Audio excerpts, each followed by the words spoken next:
Welcome to Gunshots Straight from the Hip. I'm your host, Mark Gunn. The views expressed on this program are those of the host and guests and not necessarily reflective of anyone or any entity associated with this broadcast.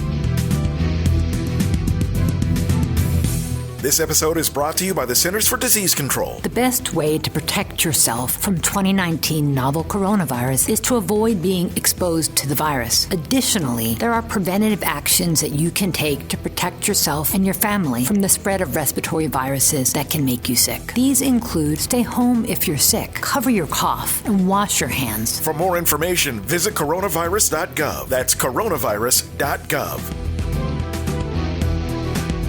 This episode, White America, What Did Black People Do to Make You Hate Us So Much? Featuring spoken word artist, Truth Be Told.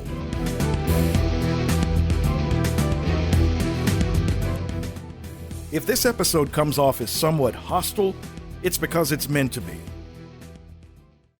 As a 59-year-old black man in this age of Black Lives Matter, I've watched this country constantly tiptoe around the one question among many that it simply refuses to answer. And frankly, I'm tired. I've been a part of conversations with white people who swear they aren't racist, but employ every racist tactic in the book to divert from the issue. And I'm tired. So-called liberal white folks who, quote, mean well, attempt to convince me that I'm either overreacting and that it's not as bad as I think it is, or they have the unmitigated gall to tell me how I should express my anger. Right now, as some of you listen to this, you're getting defensive, and your reflexive reaction will be, well, not all white people. Stop it. You bore me. If you know you've been putting in the work to fight against racism, the real work, and not these social media symbolic shows of support, then you don't have to say anything. What you will do, though, is make sure that the white folks among you that don't get it or simply refuse to will hear this. Because I'm way beyond tired. So again, I ask, white America, what did black people do to make you hate us so much? What is it about us that makes you kidnap, rape, and murder a people who had nothing to do with you? Beat and brainwash an entire language, religion, and culture away from a people who had nothing to do with you. You went from using our babies as alligator bait to using them as target practice in the name of law enforcement. Why? After slavery, when we did what this country said we should do by pulling ourselves up by our own bootstraps, by building our own cities and economies, despite the promise of 40 acres and a mule never being kept, you saw fit to destroy them, killing hundreds, if not thousands in the process, with guns and bombs supplied by your own government. Why? White America, what did black people do to make you hate us so much? We served in every one of your wars with honor and distinction, even if those wars were unjust. Yet when we returned to these shores, we weren't given a hero's welcome. No, we were beaten and killed for simply wearing the uniform. When the government we fought for made provisions for returning soldiers with programs like the GI Bill, why were we not included? When the government was giving away land and teaching people how to farm through land-grant colleges, why were we not included? Especially since, ironically, we were the ones farming your land in the first place. And no, it doesn't stop there. Why was there a need for the Tuskegee experiment? Why would you intentionally infect black men with syphilis and lie about giving them the cure? Why would you intentionally watch them die, and why would you keep up this lie until the 1970s? This country questions the very humanity of black people, but I have to ask, what kind of inhuman monster does this? I also have to ask, what did black people do to make you hate us so much? Why did you kill Martin? Why did you kill Malcolm? Why did you kill Medgar? Did their protests for civil rights go beyond the pale for you? What was so threatening about a small-town Baptist preacher who used nonviolence as a means of getting his message across? What was so threatening about a minister who simply taught us to love ourselves enough to use force only in self-defense? What was so threatening about simply wanting to be treated equally? And why are we still asking that question now, in 2020? White America, what did black people do to make you hate us so much? America has been in a psychological war against us for over 400 years. Why? Why was it a crime for us to learn to read, punishable by death? When we were finally allowed to, it was from selected passages of your Bible. Why has America continued to push the white is right narrative in just about every aspect of society? I am a media and marketing professional by trade, and that narrative is really pushed in my world. For most of my 59 years, until recently, standards of beauty and success have always been white. In Westerns, good guys wore white and the bad guys wore black. Angel food cake was white. Devil's food cake was black. Whiteness is seen as pure and wholesome. Blackness as dark and evil. The hypocrisy there is astounding. Progress in some areas has been made to a point because blacks continue to force the issue. More of us are being represented in a positive light in various marketing campaigns, not geared just toward black consumers, but the general market as well. However, as much representation as we're getting in front of the camera, behind the scenes, the world of advertising and advertising agencies may just as well be another group of white supremacists. Very few, if any, blacks are in decision-making or leadership positions in most of America's advertising agencies. And getting back to being in front of the camera, why did some of you lose your minds when Cheerios released a commercial featuring a beautiful biracial little girl showing affection to her black father by pouring cereal all over his chest? She was concerned about his heart, and Cheerios was touting the fact that they were low in cholesterol. Why did white folks lose their minds when Coke released probably one of the most brilliant commercials ever during the Super Bowl, featuring people singing America the Beautiful in several different languages? Man, some of you went into full-blown Karen mode, wanting to speak to the manager, so to speak. Why? Then there's Colin Kaepernick and your reaction to his silent protest against racism and police brutality.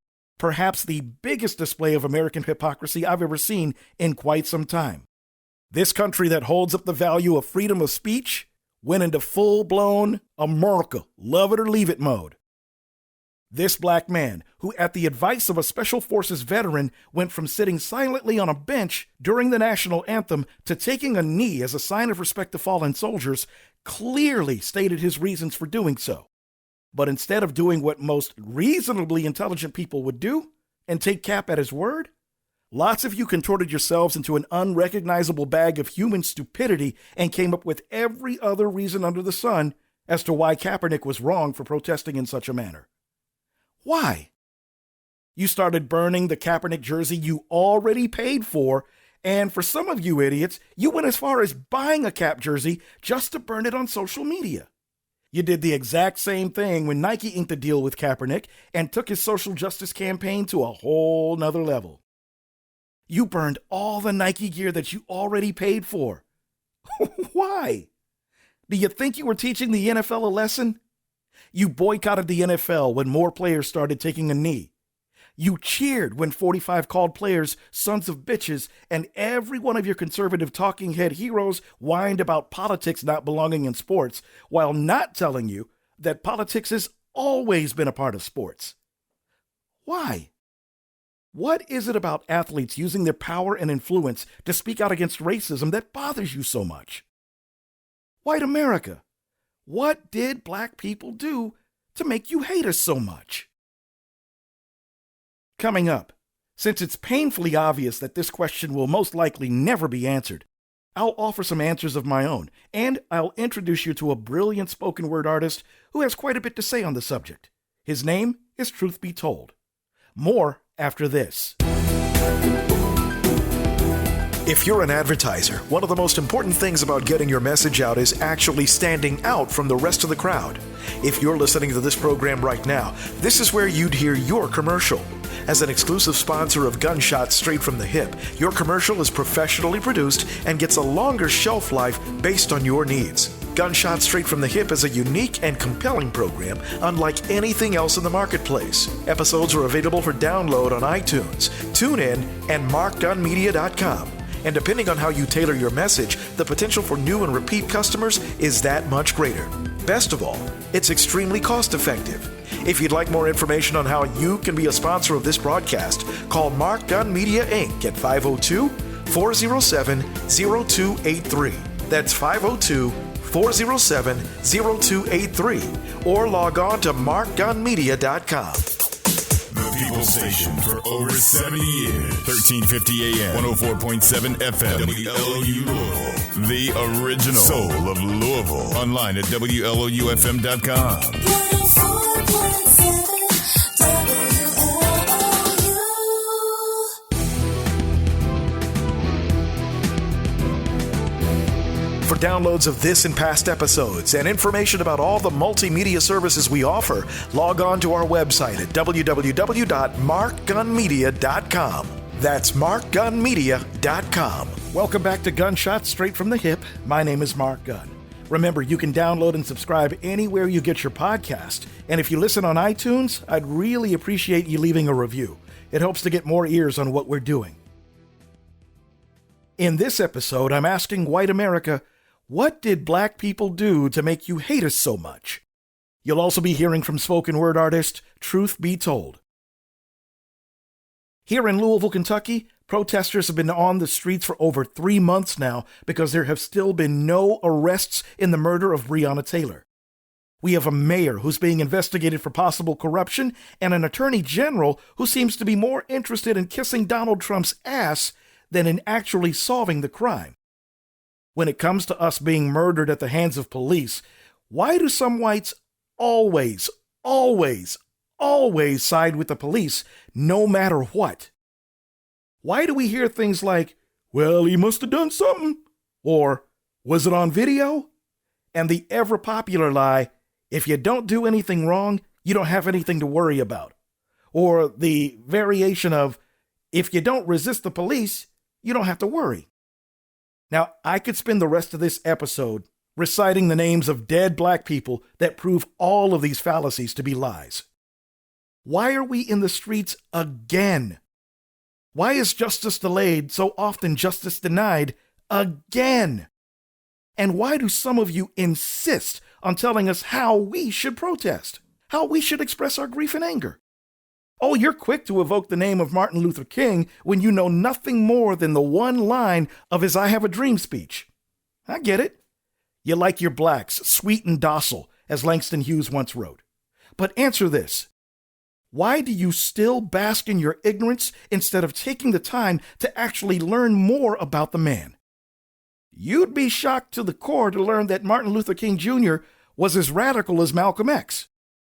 I get it. You're comfortable in your ignorance. But why? White America, what did black people do to make you hate us so much? Since you don't seem willing to provide any answers, I've got some of my own. I think I know why it's easier for you to embrace your cowardice than it is to deal with your problem. That's right, racism is your problem. That's answer number one. You hate us because the system that your ancestors put into place is designed to make you feel that way. Number two, you fear us. And it's a fear that's as visceral as the rage that we've been feeling for over 400 years now.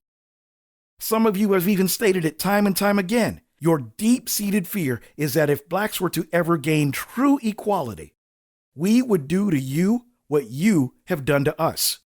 Now, I'd be a liar if I didn't tell you that some of us actually feel that way. As a society, you've got it coming.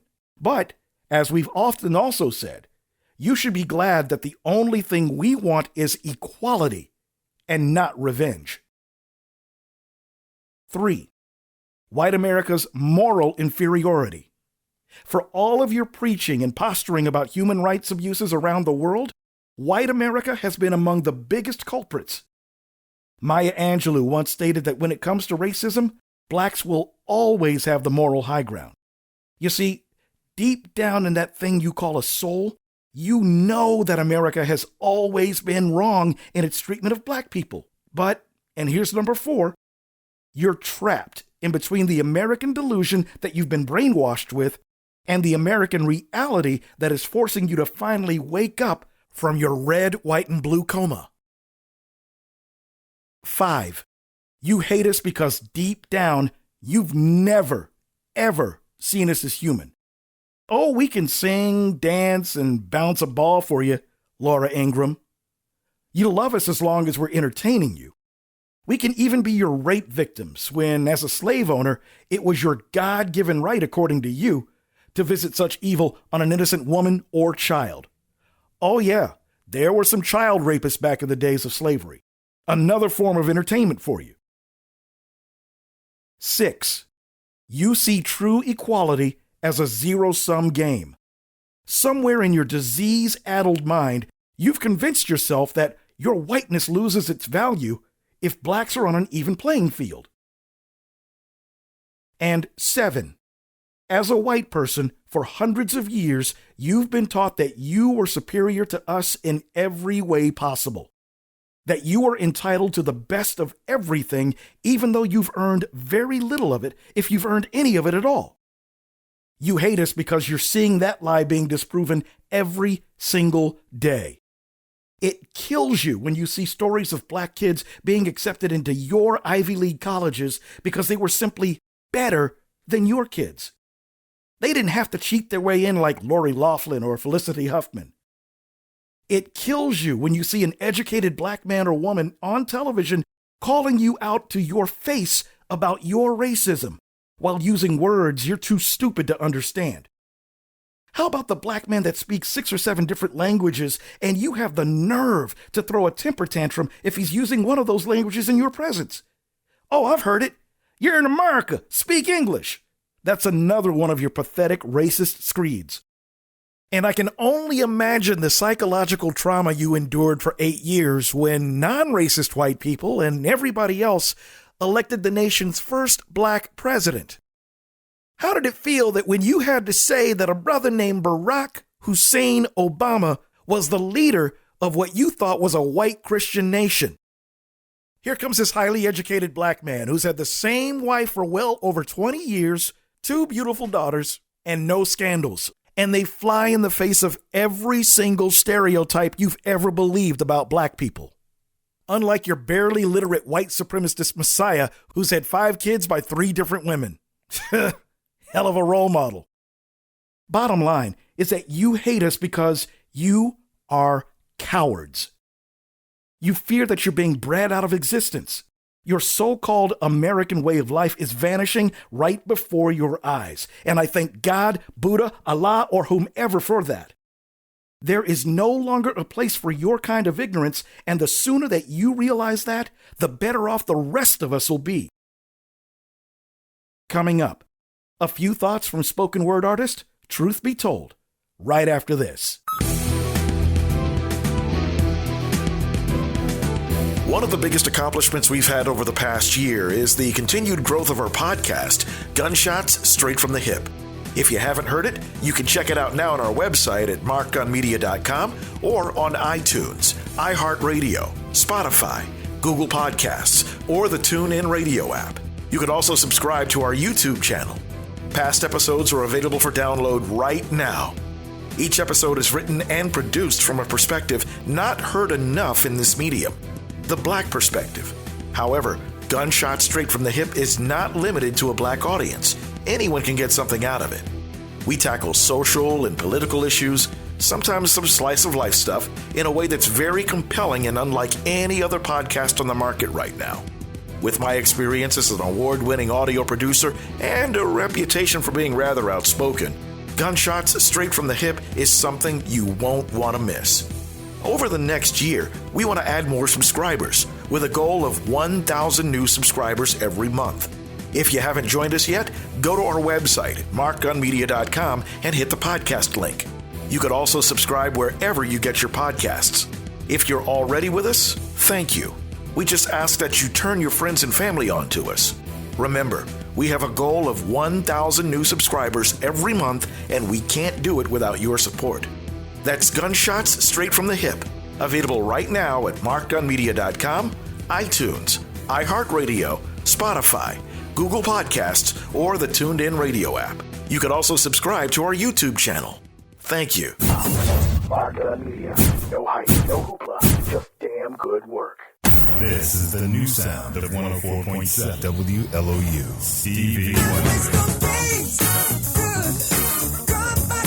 Frankie Beverly and May. Before I let go. BOJ. I'm in the stairway to heaven. B.B. King. Thrill is gone. More variety of classic soul, R&B, blues, jazz, and gospel. 104.7 WLOU. The original soul of Louisville.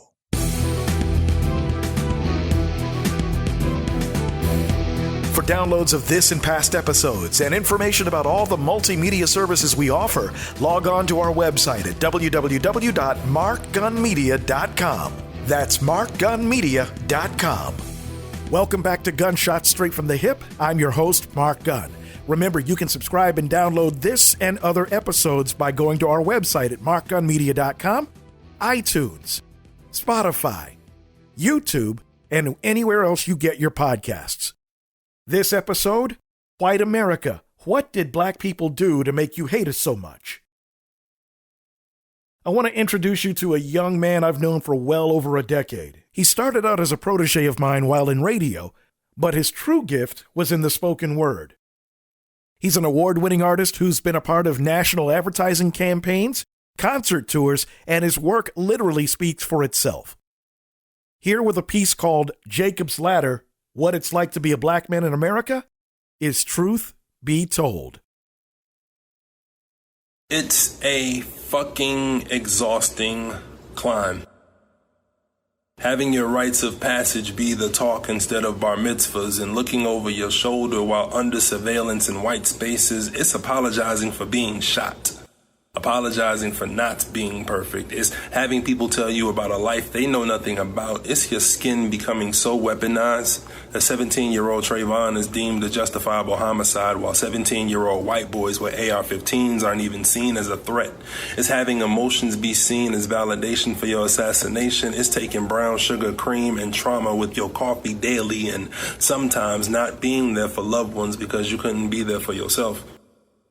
It's having red marks on your life viewed as justification for taking it. Mama told me, pray for my enemies. It's having your death from enemies displayed on replay, having your death justified, analyzed, terrorize us in life and death. There really is no rest for the weary. No, really, it's seeing a white man anchoring Channel 3 News in Phoenix more upset with vandalized buildings in Scottsdale than cops killing black women while sleeping. Maybe that's why we're exhausted, tossed around by all to fit and shrink inside what they think of us. They think we're kings, but say we're dogs, say we're thugs, call us niggers. We call ourselves niggas, but maybe it's because we learned to love what they hate. Our skin, our women, our genius.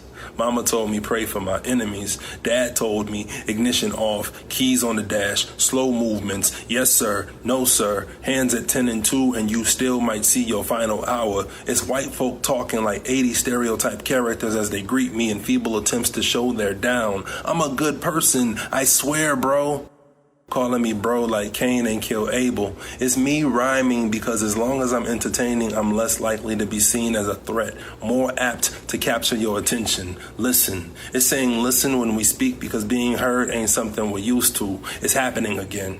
Screenshots of men shot by cops forcing my hands to tick repeatedly on keyboards, side effects of lead poisoning. How fucked up is it that black creatives have to write our own people's obituaries as therapy? Side note, go to therapy. It's being a scapegoat and campaign cry for racist presidents. That last line ain't just present tense, there's plenty precedent. We've been climbing the same ladder Jacob has, knowing that to some, stumbling makes our lives worthless. Not even worth the thought to pause. Maybe not shoot him in the back 7 times. This country has always found a way to take a black man's legs, whether castrated, quartered by horses, or crucified on Instagram. Mama said Jesus was perfect and they still killed him. Maybe that's why Christians see fit to put holes in those whose culture they worship, those they see as 3/5 of a man, enduring everything from seasickness on ships to plantations and beyond. It took my grandfather surviving Klan attacks for me to write this. Every Every time I see police, I feel closer to him, wondering if this is what he felt like being in sunset towns near dusk, knowing any given time I could find my life ending at the hands of those sworn to protect me. Mama told me pray for my enemies. Dad said stay at 10 and 2. Granddad taught me to protect what's worth fighting for.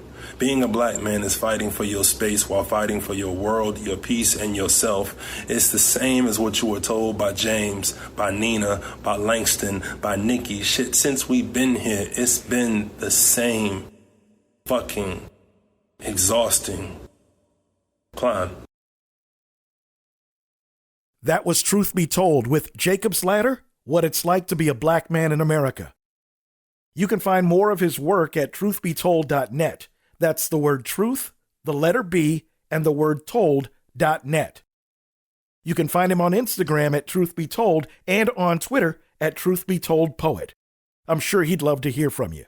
We'd also love to hear from you as well. So if you have comments about this or any other episode, go to the website at markgunmedia.com and hit the Contact Us link. You've been listening to Gunshots Straight from the Hip. The views expressed are those of the host and guests and not reflective of any business entity or anyone associated with this broadcast. If you have any comments or want more information on how to be a sponsor, log on to our website at markgunmedia.com or call us at 502-407-0283. That's 502-407-0283. Thank you for listening. Mark Gunn Media. No hype, no hoopla. Just damn good work. Just damn good work. Just damn good work.